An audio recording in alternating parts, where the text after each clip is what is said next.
Faith is literally a city on a hill. We're up at the brow of a hill. We are visible to those around us, and we're called to be a light to the community. When we tell someone where we go to church and where our church is, they always say, "Oh yeah, I know exactly where you're talking about."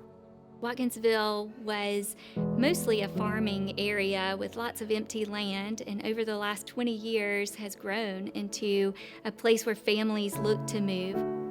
Because of the proximity to the University of Georgia, because of the wonderful public schools that are here in Oconee, we've had an influx of people who've been coming over the last several years. I mean, I think it's one of the fastest growing counties in the whole country. So how can we best position ourselves as a church to be able to impact lives for Jesus in the immediate future, but also in the distant future? For many years, the leadership of the church has tried to figure out how we could make the most use of the space that we have available, and it is limited. The facilities of some churches are used 2, 3, 4 hours on Sunday and then maybe something on Wednesday night. Our church could not be more different from that. Throughout the week and on Sundays at Faith, we use every inch of our building. They were charged. So Jesus was sentenced to death. He went through a trial. We have roughly 80 students coming total. They're having to move things around a little bit to make more room.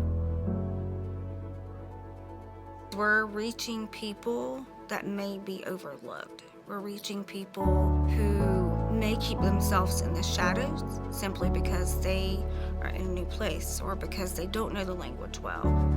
Every day is challenging to me. Living in here without faith, I would be really lonely. Jesus came to the people who are like outsider like us, and then there is kind of a feel like a love from this church faith. Those are not teaching only English. They really include us like Christmas and also Bible class too. And then share gospel. That is the most important things we are actually learning every day. And this is so that they can just be a part of our community and they can thrive in our community. Yeah, I'm so proud of my church about that. So what started as a grassroots program with just a few families providing childcare for their kids, other friends' kids, and it just started to grow, and we've gone from just a few classrooms all the way to 7 classrooms now. We're thriving. We have completely full classrooms with people calling almost every week to see if there's more room. And to take all the kids that registered for the coming year, we would need a whole nother classroom. I don't think many people know that we have over 100 kids that attend every single week.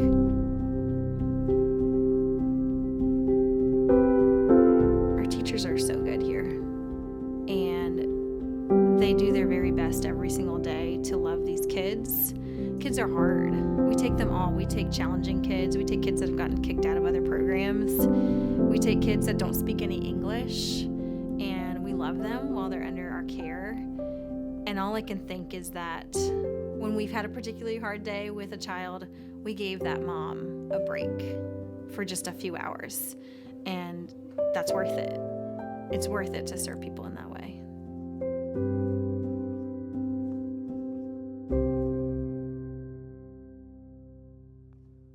I think of our facilities as being something like a lid that's on these ministries, and it's like, how can we like open the top and cause these things to really explode in growth? And I think the answer to that is to expand our facilities. And so there'll be an opportunity for people at our church to commit and to pledge a certain amount of money that they'll give over the next several years.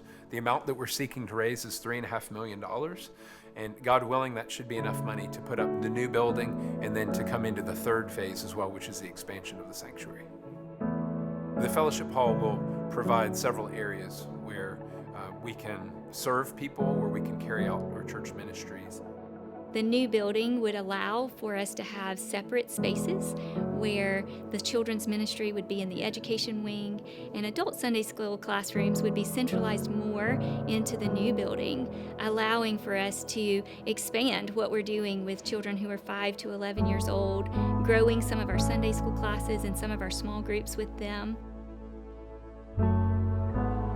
When we came here, we were able to come in and worship in a sanctuary that somebody else had built.